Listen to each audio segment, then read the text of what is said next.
Hi అండి. నమస్తే. నేను మీ Manasa. Welcome back to M&M's crazy kitchen.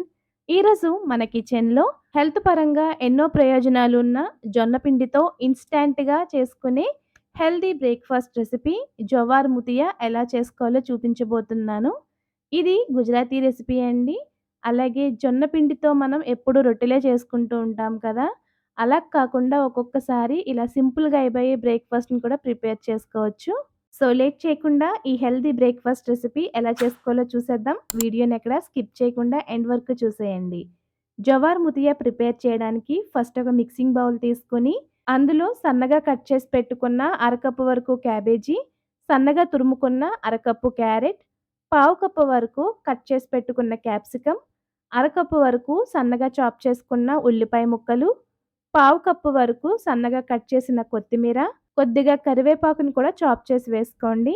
ఇందులోనే ఒక టేబుల్ స్పూన్ అల్లం వెల్లుల్లి పేస్ట్, పావు టీ స్పూన్ వాము, అర టీ స్పూన్ జీలకర్ర, రుచికి తగినంత సాల్ట్, అర టీ స్పూన్ పసుపు, పావు టీ స్పూన్ ధనియాల పొడి వేసుకుని వీటన్నింటిని కూడా బాగా చేత్తో కలుపుకోవాలి. ఎప్పటి వరకు అంటే మనకి ఈ వెజిటబుల్స్ నుంచి వాటర్ రిలీజ్ అయ్యేంత వరకు కూడా బాగా కలుపుకోవాలి.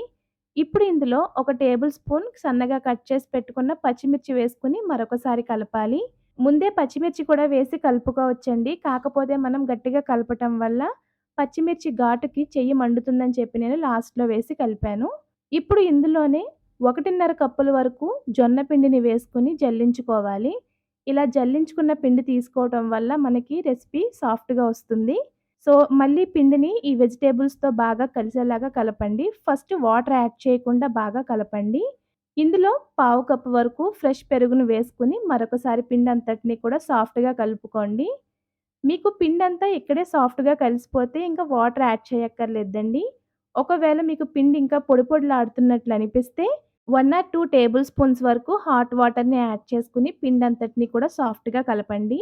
ఈ రెసిపీని మనం కంప్లీట్‌గా జొన్న పిండితోనే చేస్తున్నామండి. ఇంక ఏ పిండి కూడా వేస్ట్ చేయట్లేదు కాబట్టి డయాబెటిస్ ఉన్న వాళ్ళకి, ఇంకా హెల్తీగా వెయిట్ లాస్ అవ్వాలనుకున్న వాళ్ళకి ఇది మంచి ఫుడ్ అండి. అలాగే ఈ రెసిపీని మీరు బ్రేక్‌ఫాస్ట్ లాగే కాదండి, లంచ్ కానీ, డిన్నర్‌గా కూడా ప్రిపేర్ చేసుకొని తినొచ్చు.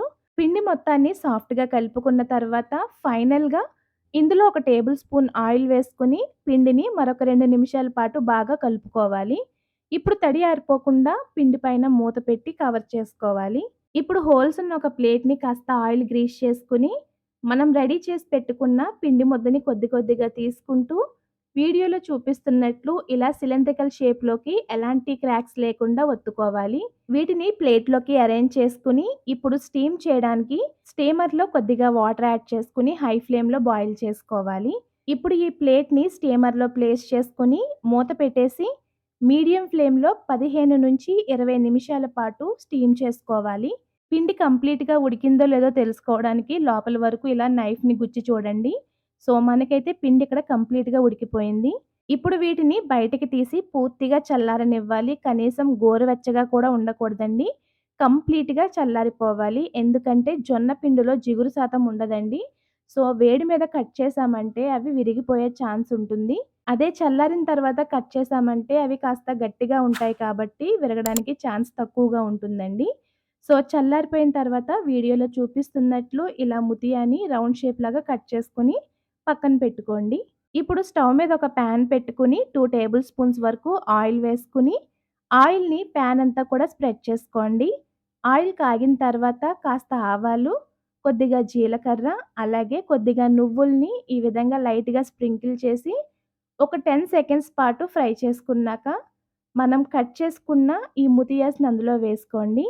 మంటని లో ఫ్లేమ్‌లోనే ఉంచుకొని ముతియాస్‌ని ఒక 2, 3 నిమిషాల పాటు ఎర్రగా ఫ్రై అయ్యేంత వరకు కూడా 2 వైపులా కూడా ఫ్రై చేసుకోవాలి. మీకు మధ్యలో అవసరం అనిపిస్తే ఒక టేబుల్ స్పూన్ ఆయిల్ కూడా వేసుకొని ఫ్రై చేసుకోండి. చూడండి ఈ విధంగా ఎర్రగా అయ్యేంత వరకు ఫ్రై చేసుకున్నాక, వీటిని బయటికి తీసేసుకొని అదే ప్లేస్‌లో మళ్ళీ మిగిలిన ముతియాస్‌ని కూడా ఫ్రై చేసుకోవాలి. వీటిని జనరల్‌గా చట్నీస్‌తో, సాంబార్‌తో సర్వ్ చేసుకునే కన్నా రైతాతో సర్వ్ చేసుకుంటే చాలా చాలా టేస్టీగా ఉంటాయండి. సో, మీరు కూడా ఈ సింపుల్ అండ్ హెల్తీ రెసిపీని తప్పకుండా ట్రై చేసి, మీకీ రెసిపీ ఎలా వచ్చిందో మాకు కామెంట్స్‌లో షేర్ చేయండి.